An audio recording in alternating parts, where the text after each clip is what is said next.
오늘 우리에게 주신 하나님 말씀 사도행전 5장입니다. 사도행전 5장 33절에서 42절입니다.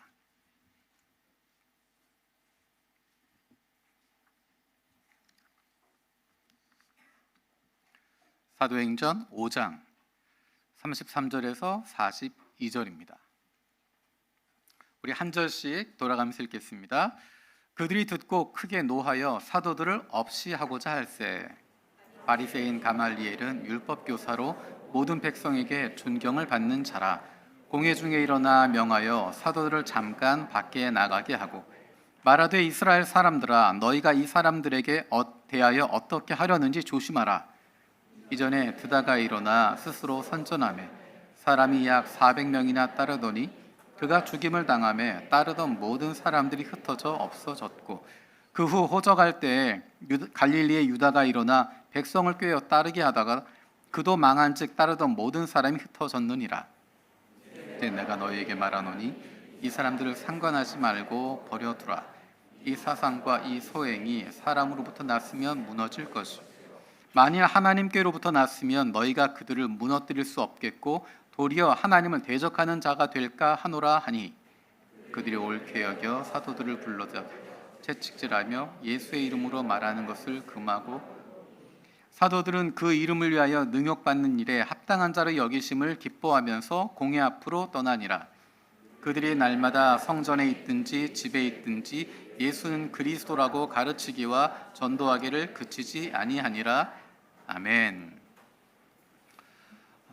설교를 시작하기 전에 한 가지 광고를 먼저 드리겠습니다. 다음 주일 9월 24일에는 제가 12시에 영어부에서 설교를 하게 됩니다. 그래서 9월 마지막 주, 10월 마지막 주, 11월 마지막 주 그렇게 마지막 주에는 12시에 영어부에서 설교하기 때문에 12시 우리 3부 예배는 설교할 수가 없습니다. 여러분 미리 참고하시면 좋겠습니다. 우리가 사도행전 말씀을 같이 나누고 있습니다. 사도행전 2장에서 성령 충만으로 시작됐던 예수 그리스도의 부활의 복음, 이것은 예루살렘 안에 걷잡을 수 없이 퍼져가게 되고 알려져 가게 됩니다. 성령 충만 사건에 대해서 그리고 예수 그리스도의 복음, 예수 그리스도의 부활의 복음에 대한 평가도 크게 둘로 나누어지게 됩니다. 어떤 사람들은 조롱하고 어떤 이들은 관심을 가지고 다가갑니다. 어떤 사람들은 믿지 않고 배척하고 어떤 이들은 귀를 기울이고 예수의 이름으로 회개하고 성령을 선물로 받았습니다. 어떤 이들은 사도들을 가두려고 했고 어떤 이들은 사도들의 말씀을 듣기를 원했습니다. 예루살렘 안에 있는 사람들은 굉장히 당황스러운 상황 가운데 있습니다. 왜냐하면 사도들이 당당하게 성전에서 예수 그리스도의 이름으로 복음을, 예수 그리스도의 부활을 선포하고 있었기 때문입니다. 온 예루살렘을 떠들썩하게 했던 그 예수, 바로 그 예수 그리스도, 십자가에 달려 죽었지만 시체를 찾을 수 없었던 예수, 그분의 제자들이 공개적인 자리에서, 그것도 사도행전에서 반복적으로 이야기하는 것은 성전을 이야기하고 있습니다. 성전 앞에서, 하나님의 임재를 상징하고 있는 성전 앞에서, 그 성전 안에서 예수가 그리스도라고, 예수가 하나님의 아들이시라고 선포하고 있는 것입니다. 사도들이 구약의 성경을 인용해 가면서 그동안 벌어졌던 일들, 예수님이 하셨던 말씀들, 그것들을 인용해서 예수가 하나님의 아들이시라고 선포합니다. 우리들이 무지한 가운데 이방인의 손을 빌어서 예수를, 하나님의 아들을 십자가에 못 박아 죽였다. 하지만 그 예수를 하나님께서 살리셨다. 우리가 하나님을 대적하고 있었다. 하지만 그것을 회개하고 나아가면 용서해 주실 뿐만 아니라 성령을 선물로 주실 것이다 선포하고 있습니다. 그런데 재미있는 것은 성전에서 그렇게 하나님의 말씀으로 구약 성경을 인용해 가며 예수 그리스도에 대해서 선포하고 있는데, 제자들이 선포하고 있는데, 거기에 대해서 대제사장들이나 사두개파 사람들, 종교 지도자들이 성경을 가지고 반박하지 못하고 있습니다. 성경에 있는 말씀을 가지고 그것에 대해서 반박하지 못합니다. 억지로 제자들을 가두는 것뿐이고 말하지 못하게 하고 때리는 것뿐이지 제자들의 주장에 대해서, 제자들이 외치는 그 복음에 대해서 뭐라고 반박하지 못하고 있습니다. 마치 예수님께서 살아계실 때 예수님을 향해서 사람들이 했던 이야기들이 있습니다. 예수님의 말씀, 예수님의 기적, 그것을 보면서 어떤 사람들은 이야기합니다. 이 사람이 그리스도가 아닐까. 다른 사람들은 이야기합니다. 어떻게 그리스도일 수 있겠느냐. 사람들은 혼란스러웠습니다. 성전에서 예수님이 설교하고 계실 때 거기에 대해서 제사장들은, 종교 지도자들은 반박하거나 적극적으로 막아서지 못했습니다. 그 모습을 보면서 어떤 사람들은 이것은 그들도 예수를 그리스도라고 인정하는 게 아닐까? 어떤 사람들은 의문을 던지기도 했던 그런 상황과 비슷한 모습입니다. 사도행전의 이런 혼란스러운 모습, 어떤 것이 과연 옳은 것인가 라는 것에 대해서 정리해주는 계기가 나타나게 됩니다. 제자 중에 탁월한 누군가가 나타나서 이 일을 정리해주는 것이 아니라 제3자가 등장해서 이 사건을 정리하게 됩니다. 오늘 본문에 보면 율법 교사로서 온 백성에게 존경받는 가말리엘이라고 하는 바리새파 사람이 등장합니다. 그 사람이 바로 이 예수 사건, 예수 그리스도의 부활과 복음에 대한 사건을 깨끗하게 정리해 줍니다. 우리 34절 말씀 세 번역으로 함께 읽어보겠습니다. 34절입니다. 시작.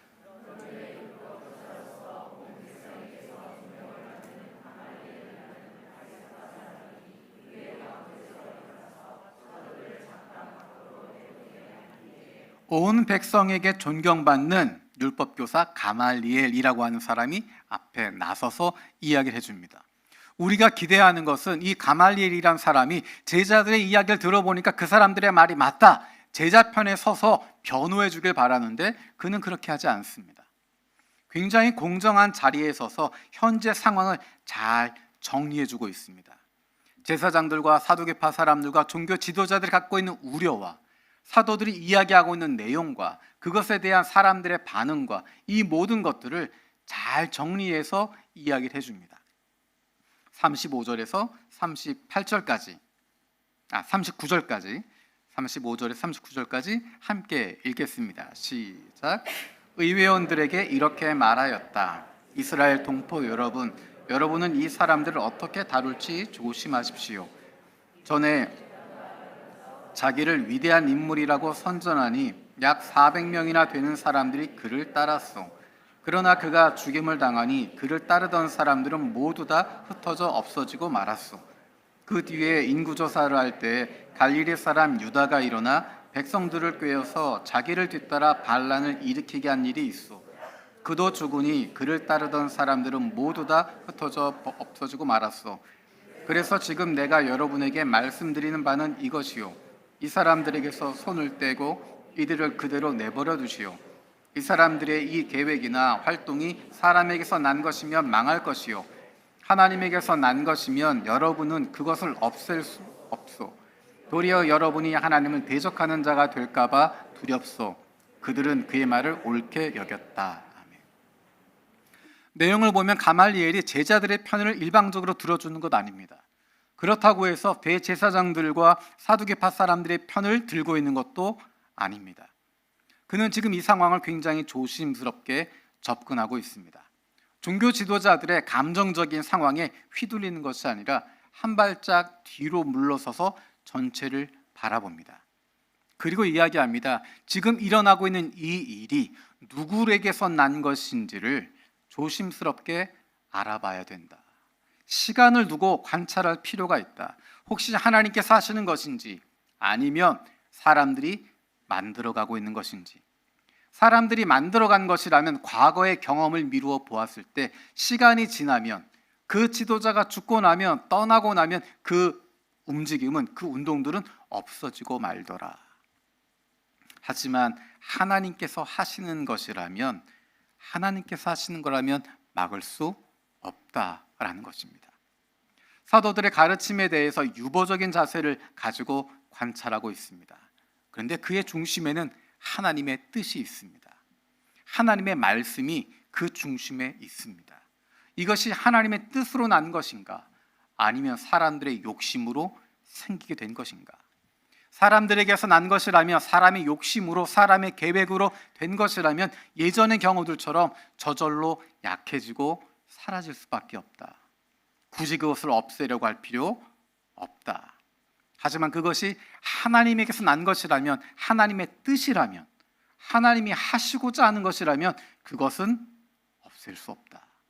그것을 없애려고 하는 것은 오히려 하나님을 대적하는 것이 된다. 사람들은 그 말을 옳게 여겼다라고 이야기합니다. 지금 본문에 나와 있는 사람들, 그들은 이라고 이야기하는 것은 1차적으로는 공의회에 모여있던 사람들을 이야기하는 것이고, 조금 더 크게 생각하면 예루살렘에 있는 모든 사람들을 이야기하는 것입니다. 사람들이 보기에 이것이 옳은 말이다. 그래서 그들은 주목하게 됩니다. 공의회에 있었던 제사장들과 사두개파 사람들, 바리새파 사람들, 종교 지도자들이 주목하기 시작합니다. 이 일이 사람에게서 난 것인가, 하나님에게서 난 것인가? 예루살렘에 있는 사람들도 주목하게 됩니다. 지금 이 일이 예수님의 제자들이 선포하고 있는 이 일이 사람에게서 난 것인가, 아니면 하나님에게서 난 것인가? 가말리엘의 이 이야기는 한번 지나가는 이야기가 아니라 사도행전 전체를 관통하고 있는 이야기입니다. 사도행전에 나와 있는 이 이야기가 사람에게서 난 것인가, 하나님에게서 난 것인가? 사도행전을 읽으면서 우리가 고백하게 되는 것, 사도행전을 읽는 사람이, 사도행전 1장부터 시작해서 28장까지 쭉 읽어가는 사람이 순간순간 고백할 수밖에 없는 것은 이 일이 하나님에게서 난 것이구나라는 것입니다. 이 일이 사람에게서 난 것이 아니라 하나님에게서 난 것이구나라는 고백을 하게 되는 것입니다. 사도행전을 읽으며 계속 물어보는 질문은, 이 일들이, 이 행위들이, 이 되어지는 것들이, 이 교회가 사람에게서 난 것인가, 하나님에게서 난 것인가? 그래서 아무도 이 일을 막을 수 없고, 사도행전 마지막 장 마지막 절에 나와 있는 표현대로 아무런 방해도 받지 않고 아주 담대하게 하나님 나라를 전하고 주 예수 그리스도에 관한 일들을 가르쳤다라고 이야기할 수 있는 것입니다. 죽음도 있고 환난도 있고 고난도 있었지만 그것들에 방해받지 않는다. 그것들에 멈추어지지 않는다. 사도들은 죽임을 당했지만, 예수를 믿는 이유로 많은 사람들이 피를 흘리고 사라져갔지만 그래서 멈추어지지 않는다. 예수가 십자가에 달려 죽었지만, 비참한 정치적인 죽음을 당했지만 그렇게 끝나지 않는다. 사도들 한 명 한 명 죽어나가도, 초대교회 수많은 그리스도인들이 죽임을 당해도 끝나지 않고 그 무엇으로도 막을 수 없는 하나님의 일하심, 그것이 사도행전을 통해서 고백하고 있는 것입니다. 사도행전에서 반복적으로 등장하는 표현, 우리가 지난 시간에는 이야기했지만 표적이라고 하는 것입니다. 하나님에게서 난 것이라고 하는 것과 연결되는 것이 바로 표적이라고 하는 것입니다. 표적이라고 하는 것은 단순히 사도들의 능력을 보여주는 것이 아니라 하나님이 하셨다라고 하는 것, 예수가 하나님의 아들이시다, 나사렛 예수의 능력, 그것을 보여주는 것이 표적이라고 이야기했고, 사도들의 손을 통해서 놀라운 표적들이 일어났다라고 이야기했습니다. 하나님께서 역사하지 않으시면 일어날 수 없는 놀라운 일들이 끊임없이 일어나게 됩니다. 그런데 더 놀라운 것은 그런 일들을 행했던 사도들이 주인공이 되지 않는다는 것입니다. 사도들의 손을 통해서 수많은 기적이 일어났는데, 우리가 지난 시간 살펴보았던 것처럼 그런 놀라운 일들이 일어났는데 사도들이 주인공이 되지 않습니다. 사도들에게 시선이 고정되지 않습니다. 그들이 영웅처럼 행하지 않습니다. 이 놀라운 일들을 통해서 예수 그리스도의 이름이 높아지게 되고 교회 공동체가 든든하게 세워지게 되고 모든 사람들이 하나님께 영광을 돌리게 되고 있습니다. 사도들 자신이 주인공의 자리에 서려고 하지 않습니다. 여러분 생각해 보십시오. 이것이 얼마나 놀라운 변화입니까? 예수님께서 잡히시던 순간까지, 제자들의 머릿속에 들어있던 것은 누가 더 높은 자리에 올라갈 것인가 하는 것이었습니다. 예수님이 죽임을 당하기 전까지 제자들의 머릿속에는 이제 예루살렘에 들어가면 예수님께서 정권을 잡으시면 누가 더 높은 자리에 갈 것인가, 누가 더 위대한가, 누가 더 중요한가, 누구의 이름이 더 나타날 것인가. 하나는 오른편에, 하나는 왼편에, 나는 수제자니까 더 높은 곳에, 나는 많은 일을 행했으니까 더 중요한 일에 내 이름이 더 높아지길 원하고 있었는데, 이제 제자들은 거기에 관심을 두지 않습니다. 내 이름이 높아지고, 내가 인정받고, 내가 알려지고, 내 노력이 보상받는 것, 내가 그동안 했던 일들을 사람들이 알아주는 것, 거기에 연연하지 않습니다. 오히려 오늘 본문에 있는 말씀처럼 예수님 때문에 고난받고 있는 것, 예수님 때문에 어려움을 당하게 되는 것, 예수님 때문에 감추어지게 되는 것, 큰일 행하고 놀라운 일을 행하지만 내 모습을 감추고 인정받지 않고 오히려 모욕을 당하는 것, 그것을 기뻐하게 되는 것입니다.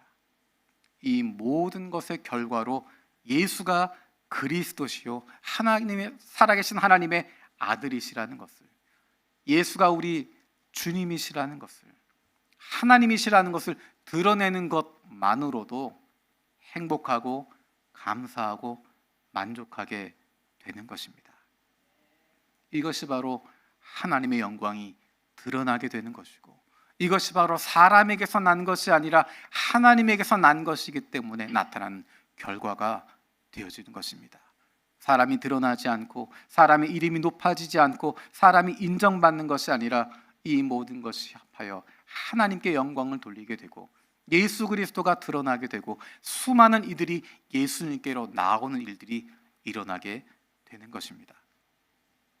우리가 지금까지 읽었던 사도행전 말씀을 보면 절대로 하나님께로 돌아오지 못할, 예수께로 돌아오지 못할 것 같은 사람들이 있습니다. 어떤 사람들입니까? 제사장들, 바리새파 사람들, 종교 지도자들. 이 사람들은 절대로 예수께 돌아오지 못할 것 같습니다. 그런데 놀라운 것은 가말리엘의 이 기다림 이후에 놀라운 변화가 나타나게 됩니다. 가말리엘이 이야기했던 기다림, 이것이 사람에게서 난 것인지 하나님에게서 난 것인지 보자라고 이야기했던 것은 사람의 뜻이 아니라 하나님의 뜻에 집중하기 때문에 나온 것입니다. 내 감정과 상황에 따라서 나에게 유리한지 불리한지 그것에 따라서 판단하자는 것이 아닙니다. 내 기분이 나빠도, 내 상황은 맞지 않아도, 내게 좀 불리해도 기다리라는 것입니다. 하나님의 뜻이 어디에 있는지 집중하며 기다리라는 것입니다.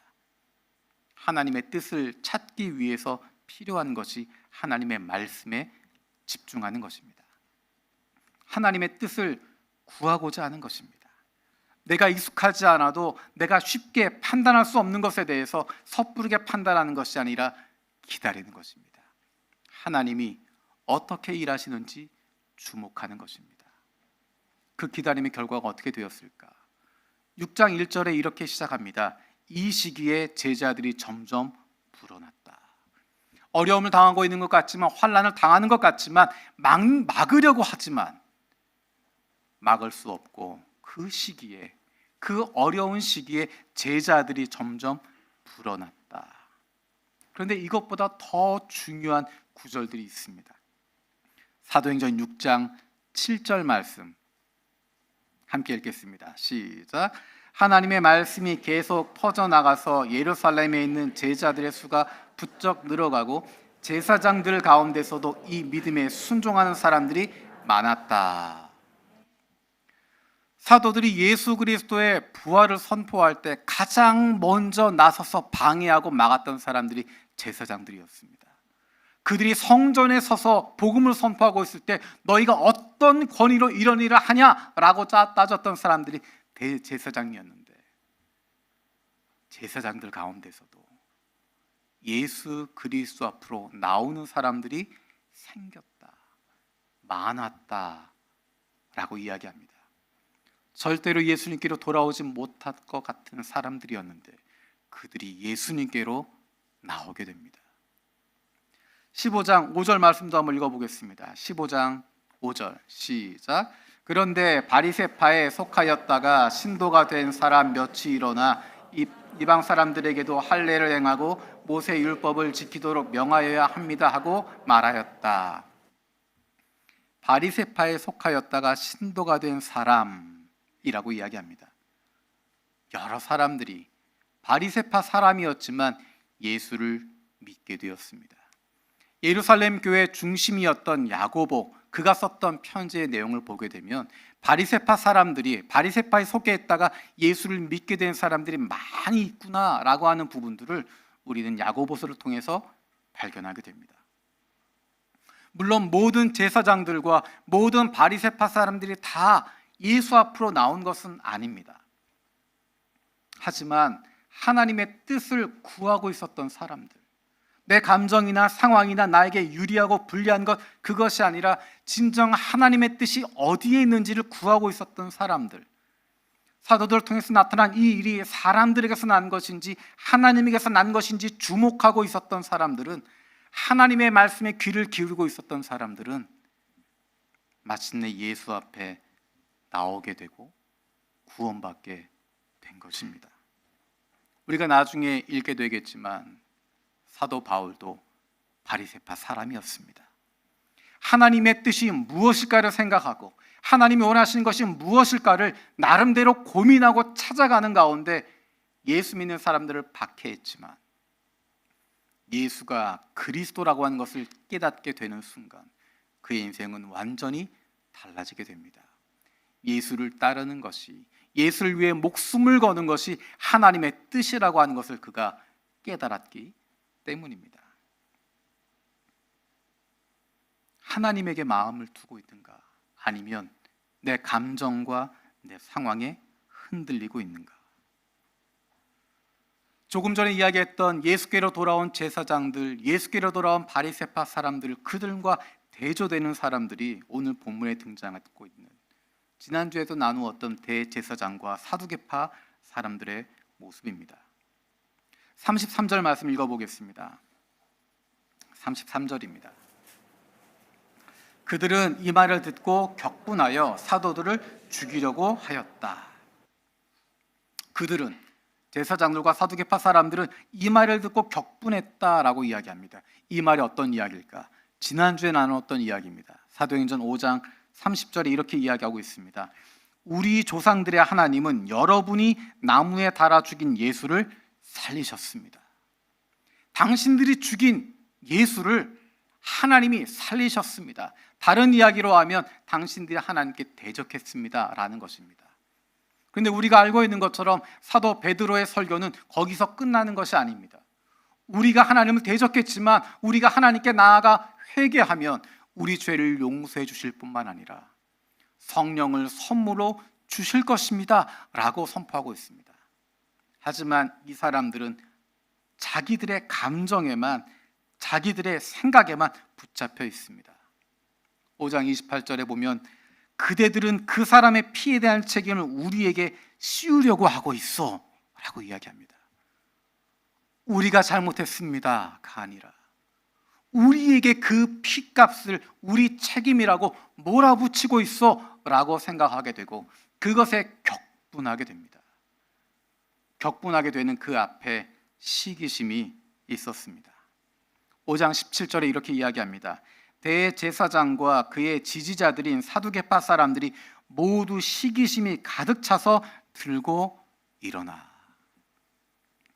지금까지 성전의 주인이라고 생각했고 사람들에게 주목받는다고 생각했고 내가 1등이야 라고 생각했고 내가 가장 중요한 인물이야 라고 생각했던 그 사람들이 주목받지 못하게 되자, 오히려 사도들에게 주목이 돌아가게 되자, 사람들이 그들의 말에 귀를 기울이기 시작하자 시기심에 가득 차게 됩니다. 주목하고 있는 사람들뿐만 아니라 그 현장에 있던 사도들도 이 모든 것이 하나님에게서 난 일이라고 하는 것을 확신하게 됩니다. 사도행전 한 장 한 장 진행되어질 때마다 사도들은, 그리고 초대교회 교우들은 이 모든 일이 하나님에게서 난 것이구나, 그것을 확신하게 됩니다. 그것을 확신하기 때문에 사람들의 영광과 환호가 아니라 모욕과 고난을 당해도 기쁘게 여길 수 있는 것입니다. 우리 41절 말씀 읽어보겠습니다. 41절. 사도들은 예수의 이름 때문에 모욕을 당할 수 있는 자격을 얻게 된 것을 기뻐하면서 공의회에서 물러나왔다.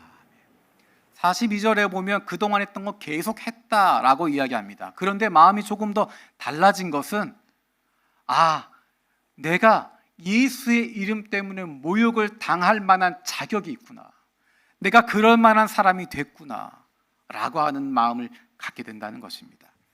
가치가 없으면 모욕하지도 않습니다. 건드리지도 않습니다. 내가 신앙으로 살아가는데 내 삶에 아무런 갈등도 없다, 아무런 어려움도 없다, 그것은 둘 중에 하나입니다. 신앙이 가짜거나 아니면 완전히 예수님 같거나. 내가 신앙을 가지고 있다면 끊임없는 갈등하게 되고 끊임없는 고민을 하게 되고 어려움을 당할 수밖에 없습니다. 예수 믿는 사람답게 살아간다고 하는 것이 얼마나 힘들고 어려운데,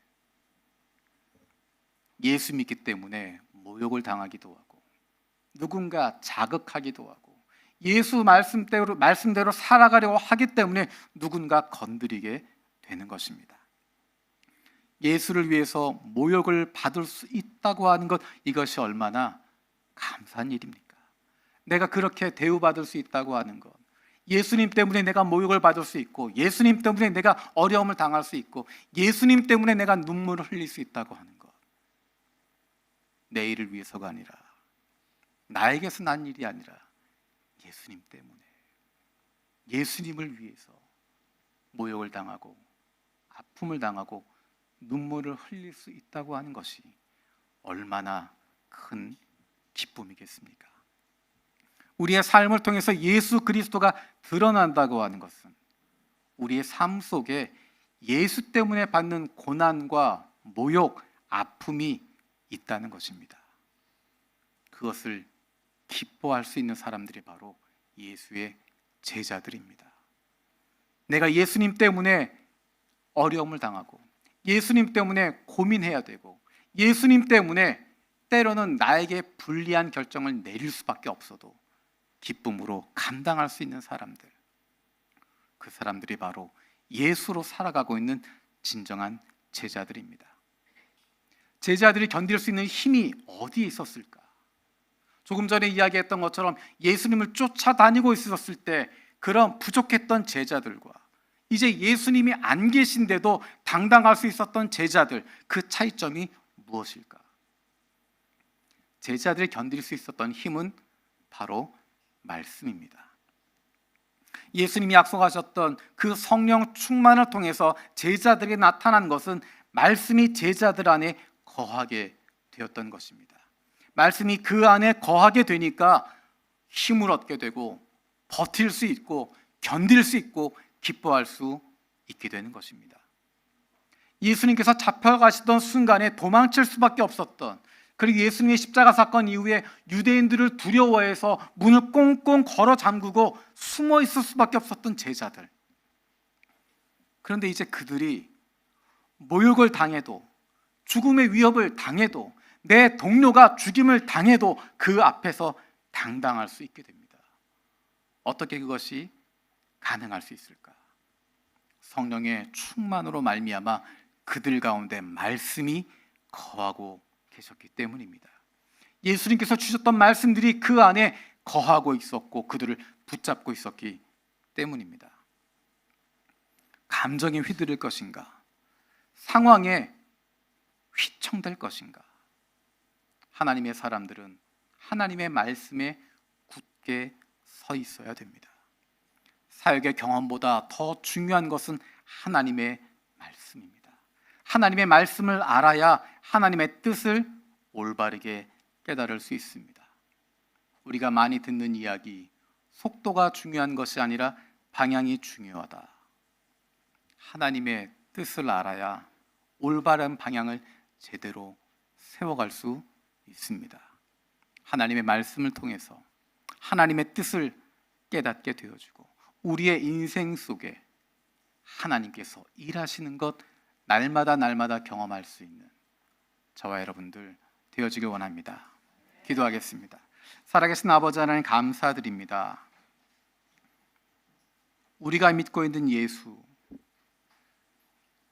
그리스도로 말미암아 우리가 생명을 얻게 되어진 이것이 사람에게서 난 것이 아니라 하나님에게서 난 것임을 기억합니다. 그래서 2000년이 지나는 시간 동안 흔들리지 않고 여전히 하나님의 자녀들로 살아가고 있음을 기억합니다. 우리의 삶 속에 우리의 감정에 휘둘리고 상황에 휘청되는 것이 아니라 하나님 말씀에 굳게 서게 하여 주시고 우리의 인생이 내 마음대로 내 뜻대로 살아가는 것이 아니라 하나님에게서 난 것으로 하나님 뜻을 따라 하나님 말씀 따라 살아가는 하나님의 백성들, 예수 그리스도의 제자들 되게 하여 주시옵소서. 감사드리고 예수님의 이름으로 기도드립니다. 아멘.